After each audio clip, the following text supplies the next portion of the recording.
ये देखिए बच्चों, भागती कारें, मरुस्थलीय क्षेत्र, भागती कारें, तेज गति से आता हुआ पानी, भय से मानव कपकपाता हुआ। जरा सोचिए क्या है ये? इसे ही कहते हैं तीव्र बाढ़, फ्लड, जिसे हाल में ही महसूस किया गया यूएई में, जहां पर आप देखेंगे बहुत बड़े बड़े इंफ्रा हैं, बहुत सारी बातें हैं, परंतु आप देखिए मानो कैसा बेबस है, भागता हुआ नजर आ रहा है कि बस भैया निकल ले भैया, संभल ले भैया। यानी कहने का मतलब यह है कि जब कहीं पर भी तीव्र बाढ़ आती है तो बच्चों बहुत अधिक नुकसान होता है। अभी हाल में ही आप लोगों ने सुना होगा, पिछले महीने यानी कि 30 तारीख के आसपास यूएई में भयंकर बाढ़ आई और पूरे अरब क्षेत्र में इस तरह की परिस्थितियां देखी गई। ऐसे में फिर कहीं ना कहीं प्रश्न आपके एग्जामिनेशन में बनते हैं। देखिए ये दिखाई दे रहा खूबसूरत यूएई, बट ये यूएई का तटीय भाग है बच्चों। इसके आंतरिक भागों में बहुत तेज बारिश, बहुत तेज, इसके आंतरिक भागों में बहुत तेज बाढ़ की स्थिति अभी बनी थी। अतः यहां से आपके प्रीलिम्स में प्रश्न पूछे जाने की संभावना बनती है। मैं बार बार कहता हूं, हमेशा ऐसे क्षेत्र जो हाल फिलहाल किसी भी प्राकृतिक आपदा के कारण, राजनीतिक और सामरिक घटनाओं के कारण या किसी भी तरह के कारण चर्चा में रहते हैं, तो वे आपके पेपर के लिए इंपॉर्टेंट हो जाते हैं, वही आपके पेपर के लिए इंपॉर्टेंट हो जाते हैं। तो ऐसे में आज आइए हम लोग देखते हैं एक बहुत ही इंपॉर्टेंट टॉपिक, जिसमें यूएई के बारे में उसकी कुछ राजनीतिक स्थिति और कुछ भौगोलिक स्थिति को समझते हैं, ताकि आपके पेपर में प्रश्न उससे संबंधित देखा जाए और सुना जाए। अब हम लोग बच्चों जरा देखते हैं यूएई का पॉलिटिकल मैप।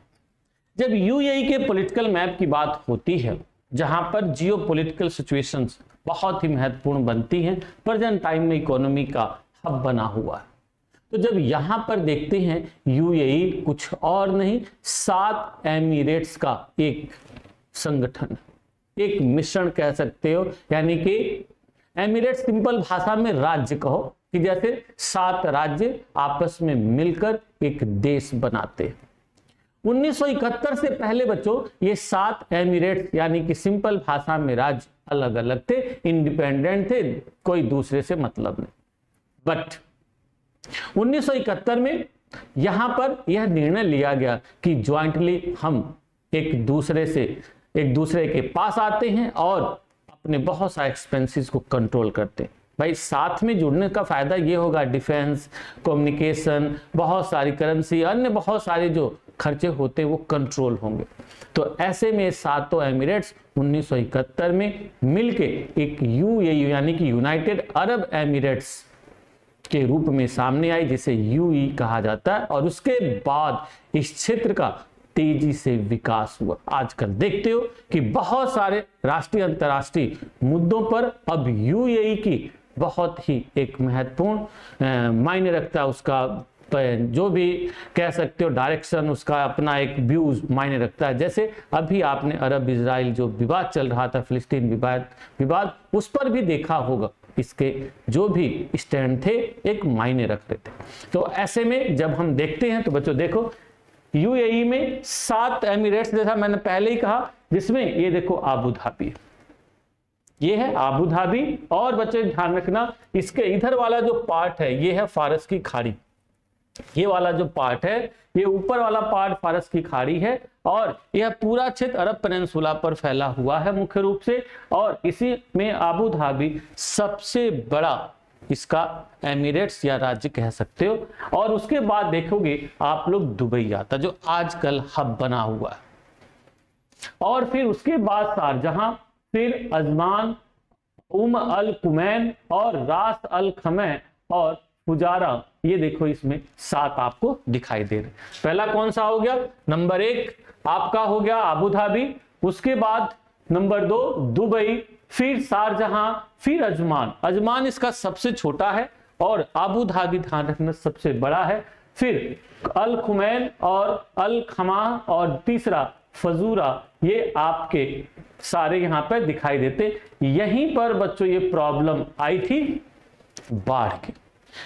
यूएई के फुजारा जो एरिया है, फुजारा जो एरिया है, यहीं पर आप लोग देखोगे वो जो अभी मैंने क्लिप दिखाया था, वहां पर भयंकर बाढ़ आई थी। अब सोचिए इतना बड़ा डेजर्टी एरिया और उस डेजर्टी रीजन में तीव्र गति से बाढ़ आई। तीव्र गति से बाढ़ आने की वजह से वहां पर काफी जन की तो नुकसान नहीं हुआ, माल की यानी काफी नुकसान हुआ, यानी कि कई एरिया में नीचे के भाग जो थे जहां पे आवास वगैरह बसा हुआ था डूब गए, भर गए, इससे काफी नुकसान हो। कई एरिया में कंस्ट्रक्शन चल रहा था। तो जैसा मैंने कहा, ऊपर से तेज गति से मरुस्थली भागों में जब फ्लड की कंडीशन बनती है तो बहुत नुकसानदायक साबित होती है। अपने साथ बड़ी मात्रा में रेत के कणों को अपने साथ भर के लाते निचले भागों में जमा कर देते, जिन्हें हटाना बड़ा ही मुश्किल हो जाता। तो ऐसे में माल का काफी नुकसान हुआ, यानी कि वेल्थ रिलेटेड काफी लॉस हुए हैं। हेल्थ रिलेटेड यानी कि ह्यूमन लॉस काफी कम हुआ। क्यों? क्योंकि ऊपरी भागों में, जहां पर्वतीय भागों में बाढ़ की स्थिति बनती है, वहां वर्षा ज्यादा होती है, बादल फट जाते हैं, उसकी सूचना पहले लग गई थी, तो लोगों को निचले भागों में खाली करा लिया गया था। तो इस तरह से इस रीजन को आप लोग विशेष रूप से ध्यान रखें।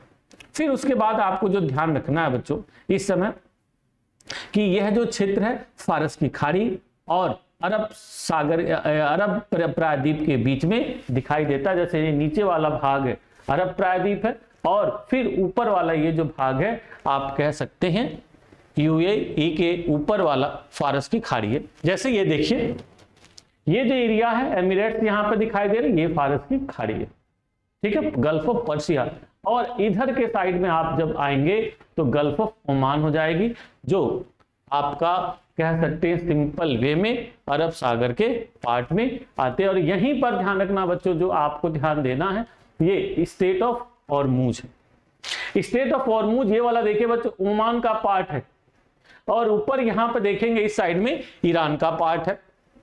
तो कई बार पूछ दिया जाता है कि गल्फ ऑफ ओमान और इधर गल्फ ऑफ पर्सिया के बीच में जो फैली हुई स्टेट ऑफ हॉर्मुज है, यह किन दो देशों के बीच में है? तो ध्यान रखिएगा, यह ईरान और ओमान के बीच में स्थित है और इन दोनों को अलग करती है और जोड़ती किसको है?